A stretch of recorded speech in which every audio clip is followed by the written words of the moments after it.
Now we will talk about objectives of management. There are three objectives of the organization. Number one, it is economic objective, or we call it sometimes organizational objective.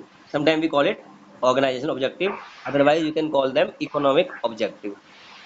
Second, social objective. Third, personal objective. First, we will talk about organizational objective. किसी भी प्रबंध के कौन कौन से संगठनात्मक उद्देश्य होते हैं या आर्थिक उद्देश्य कौन से होते हैं। तो देयर आर थ्री इकोनॉमिक और organisation objective. Number one is profit, number two survival, then growth. इसको हम बोलते हैं PSG. We call it PSG. याद रखने के लिए we call it PSG. Profit, P for profit, S for survival, G for growth. ठीक है। पहला उद्देश्य क्या है हमारा? लाभ कमाना। दूसरा, हमें खुद को बचाए रखना है, जीवित रहना। नंबर थ्री, ग्रोथ, अपनी तरक्की करना। ठीक है। तो फर्स्ट क्या है आपका? प्रॉफिट है। सेकंड सर्वाइवल है। थर्ड क्या है आपका? ग्रोथ।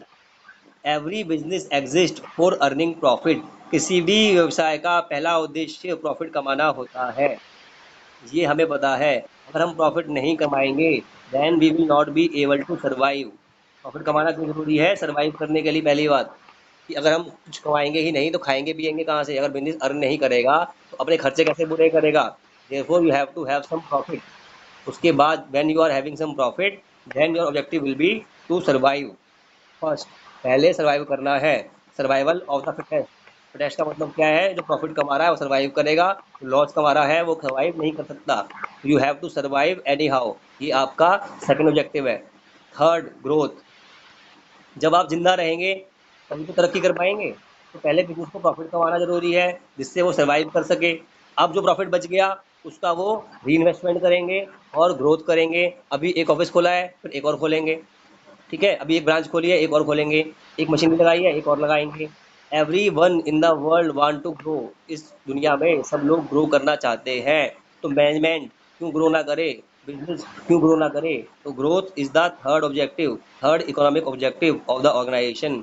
ग्रोथ नेसेसरी है। जिसकी ग्रोथ नहीं होती उसका फिर डिक्लाइन शुरू हो जाता है। The people who do not grow they will decline for sure. अगर आप ग्रोथ नहीं करेंगे तो कहीं ना कहीं आपका डिक्लाइन हो जाएगा। घर में बैठे हैं, खाली बैठे हैं, टाइम वेस्ट करने का फायदा नहीं है। क्लासेस अटेंड करो, रीडिंग करो, कुछ ना कुछ करते रहो ताकि आपकी ग्रोथ हो। अगर आपने ग्रोथ करना बंद कर दिया तो आपका फिर डिक्लाइन होना कंपलसरी है। ठीक है। ये थे आपके इकोनॉमिक ऑब्जेक्टिव्स। तो now we are moving to social objective, जो हम आजकल देख रहे हैं। लॉकडाउन हो गया है तो बहुत सारे बिजनेस हैं जो हेल्प कर रहे हैं लोगों की, है ना। We are doing something for the benefit of society. हम सोसाइटी का पार्ट है। We are living in the society, so therefore we are oblige to do something for the society. हम समाज में रहते हैं, उनकी रिसोर्सेज का प्रयोग करते हैं, लोगों से मिलते जुलते हैं। तो हमारा फर्ज बनता है कि कुछ ना कुछ हम सोसाइटी के लिए करें। और बिजनेस सोसाइटी को हार्म भी करता है, पॉल्यूशन भी करता है। तो it's prime objective to do something beneficial for the society. और आप लोगों ने देखा, रिलायंस हो, टाटा हो, कोई भी कंपनी हो, बड़े बड़े एक्टर्स हो, सब ने लॉकडाउन में कुछ ना कुछ डोनेट किया है और हम लोग भी कर रहे हैं, है ना। आप लोगों ने भी किया हुआ कुछ ना कुछ। हम चल रहे हैं थर्ड पे। These are personal objectives. These are personal objectives. इसका मतलब ये नहीं कि आपके अपने ऑब्जेक्टिव क्या है ना। ये कौन से ऑब्जेक्टिव है आपके? ये है ऑब्जेक्टिव वो वाले जो एम्प्लॉय काम कर रहा है आपके यहाँ, उसकी बात कर रहे हैं यहाँ पे। The employee who is working in the organisation. ठीक है। तो लास्ट है आपका पर्सनल ऑब्जेक्टिव, ये रहा। इसका मतलब सिर्फ और सिर्फ एम्प्लॉइज से है। जो आपके एम्प्लॉय है उससे मतलब है आपका, एम्प्लॉइज से। किसी और की बात नहीं करेंगे यहाँ पे।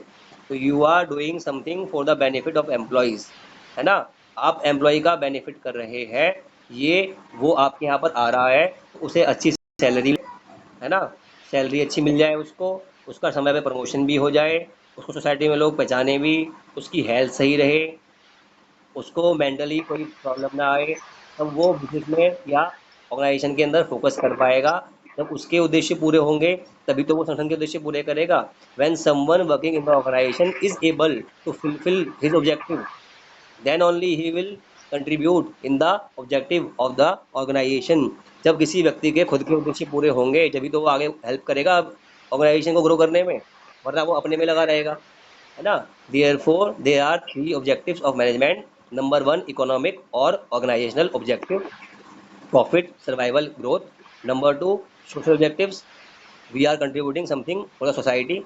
Number 3 personal objective, it is about the employee who is working in the organization, we have to look after his welfare, his well-being, then only he will be giving his best, है ना? So these are the objectives of the management.